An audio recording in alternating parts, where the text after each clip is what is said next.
Renungan Pagi Maranatha oleh Ellen G. White, 3 Januari 2026. Mari kita berdoa.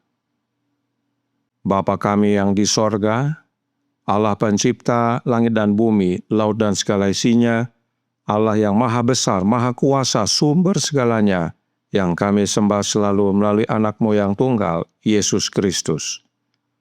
Terpujilah Yesus, anak Allah yang maha tinggi, yang adalah anak domba Allah yang menghapus dosa dunia ini. Pada pagi hari ini kami bersyukur boleh bangun dan berbakti, dan sebagaimana membaca dan mendengarkan nasihat firman-Mu, kiranya ini menjadi pembaharuan bagi kami semua, agar teladan orang-orang Majus menjadi bagian kami. Beserta kami sepanjang perbaktian ini, kehendak-Mu yang jadi. Ampun kami akan dosa dan salah, karena kami berdoa hanya dalam nama anak Allah yang tunggal, Yesus Kristus, yang adalah Tuhan dan Juru Selamat kami. Amin. Renungan hari ini akan dibacakan oleh Saudara Roy Pondaa. Kepada Saudara Roy, kami persilahkan. Selamat pagi.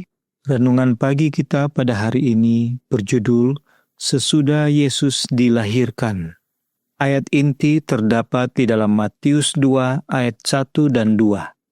Sesudah Yesus dilahirkan di Betlehem, datanglah orang-orang Majus dari timur ke Yerusalem dan bertanya-tanya, "Di manakah Dia, Raja orang Yahudi yang baru dilahirkan itu?" Raja kemuliaan merendahkan diri untuk mengenakan alamiah manusia dan para malaikat yang telah menyaksikan kemegahannya di istana sorga, ketika ia disembah oleh seluruh bala tentara sorga, merasa heran melihat pemimpin ilahi mereka berada dalam keadaan yang begitu hina.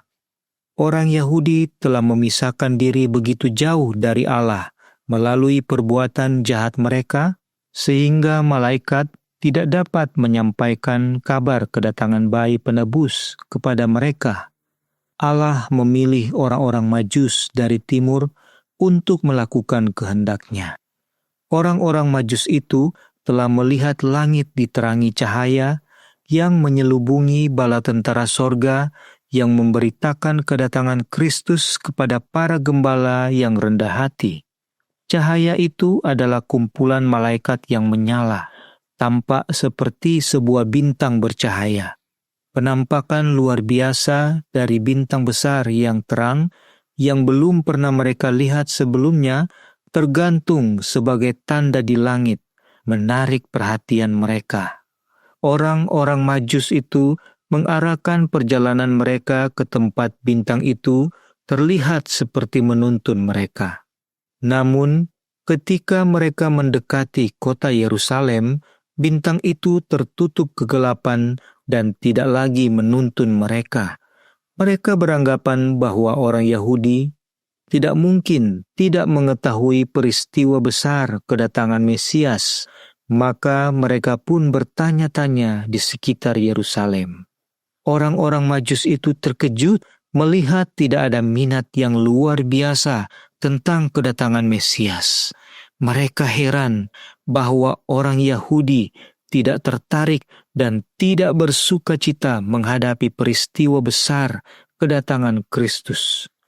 Gereja-gereja pada zaman kita sedang mencari kemegahan duniawi dan sama tidak bersedianya untuk melihat terang nubuat serta menerima bukti penggenapannya yang menunjukkan bahwa Kristus segera datang, sebagaimana orang Yahudi pada kedatangannya yang pertama.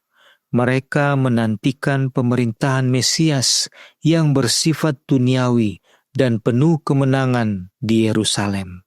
Orang-orang Kristen yang mengaku percaya pada zaman kita pun mengharapkan kemakmuran duniawi bagi gereja melalui pertobatan duniawi dan menikmati masa 1000 tahun yang bersifat duniawi. Demikianlah bacaan renungan pagi kita. Terima kasih, Tuhan Yesus memberkati. Terima kasih atas penatelanan Saudara Roy. Tuhan Yesus memberkati. Selamat pagi saudaraku dalam Tuhan, selamat Sabat. Tentang orang Majus, Roh Nubuat berkata dalam The Great Controversy, edisi 1888, halaman 314, paragraf 3. Pelajar alam, orang-orang Majus, telah melihat Allah dalam karya tangannya. Dari kitab suci Ibrani, mereka telah mengetahui tentang bintang yang akan terbit dari Yakub, dan dengan penuh kerinduan, mereka menantikan kedatangannya, yang bukan hanya akan menjadi penghibur bagi Israel, tetapi juga terang yang menjadi penyataan bagi bangsa-bangsa lain, dan supaya engkau membawa keselamatan sampai ke ujung bumi. Lukas 2 ayat 25 dan 32, Kisah Para Rasul 13 ayat 47. Orang-orang Majus mempelajari kitab suci Ibrani dan menantikan dengan penuh kerinduan munculnya bintang dari Yakub. Dan setelah bintang dari Yakub itu muncul, mereka tidak tinggal diam. Mereka pergi ke tempat di mana bintang itu berada. Sungguh suatu kondisi yang kontras dengan umat-umat pilihan Allah yang sudah tahu tetapi tidak pergi menyambut. Perhatikan bagaimana perjalanan orang-orang Majus tersebut dalam The Desire of Ages halaman 60 paragraf 2. Perjalanan harus dilakukan pada malam hari agar bintang tetap terlihat. Namun para pengembara itu menghabiskan waktu dengan mengulangi ucapan-ucapan tradisional dan ucapan-ucapan kenabian mengenai Dia yang mereka cari. Pada setiap jeda untuk istirahat, mereka menyelidiki nubuatan-nubuatan dan keyakinan semakin mendalam bahwa mereka mendapat bimbingan ilahi. Meskipun mereka mempunyai bintang di hadapan mereka sebagai tanda lahiriah, mereka juga mempunyai bukti batiniah akan Roh Kudus yang mengesankan hati mereka dan mengilhami mereka dengan pengharapan. Perjalanan itu, meski panjang, merupakan perjalanan yang membahagiakan bagi mereka. Dalam perjalanan, orang-orang Majus isi waktu mereka dengan membicarakan nubuatan tentang Yesus, dan saat istirahat mereka terus belajar, sehingga mereka semakin yakin bahwa perjalanan mereka dalam bimbingan ilahi. Terlebih, Roh Kudus bekerja dalam hati mereka, sehingga dalam perjalanan tersebut mereka sudah mulai merasakan sukacita. Sungguh amat berbeda dengan kondisi umat-umat Allah di Yerusalem. Apakah yang orang Majus temui di sana?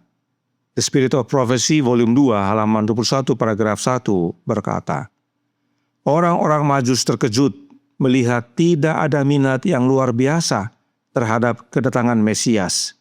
Mereka khawatir kalau mereka salah membaca nubuatan-nubuatan itu. Ketidakpastian mengaburkan pikiran mereka, dan mereka menjadi cemas. Orang Majus meninggalkan Yerusalem dengan perasaan tidak percaya diri dan penuh harapan seperti saat mereka memasukinya.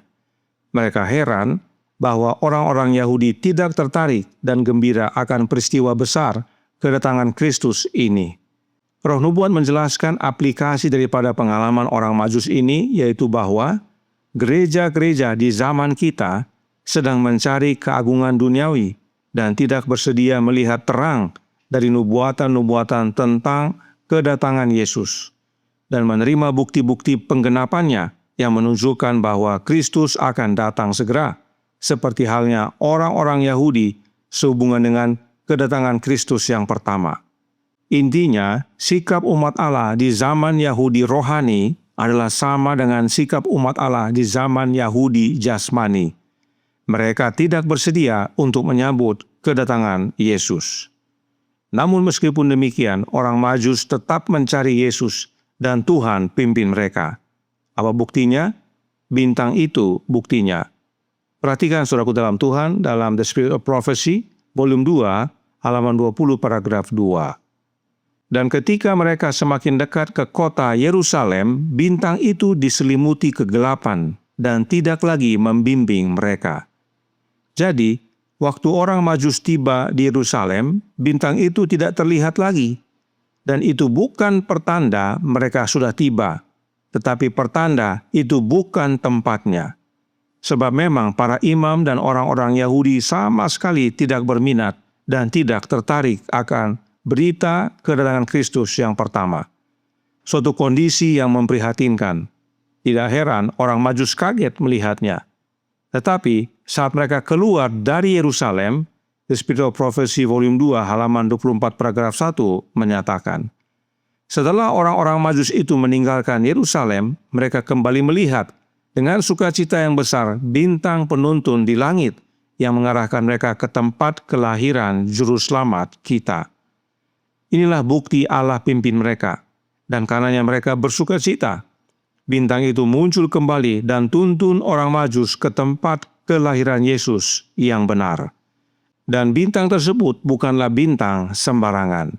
Maranatha halaman 11 paragraf 5 berkata, cahaya itu adalah kumpulan malaikat yang menyala, tampak seperti sebuah bintang bercahaya. Penampakan luar biasa dari bintang besar yang terang yang belum pernah mereka lihat sebelumnya, tergantung sebagai tanda di langit, menarik perhatian mereka. Orang-orang Majus itu mengarahkan perjalanan mereka ke tempat bintang itu terlihat seperti menuntun mereka. Dan saat berjumpa dengan bayi Yesus, mereka pun sujud menyembah dan memberikan persembahan mereka kepada Sang Raja, Anak Allah yang Maha Tinggi.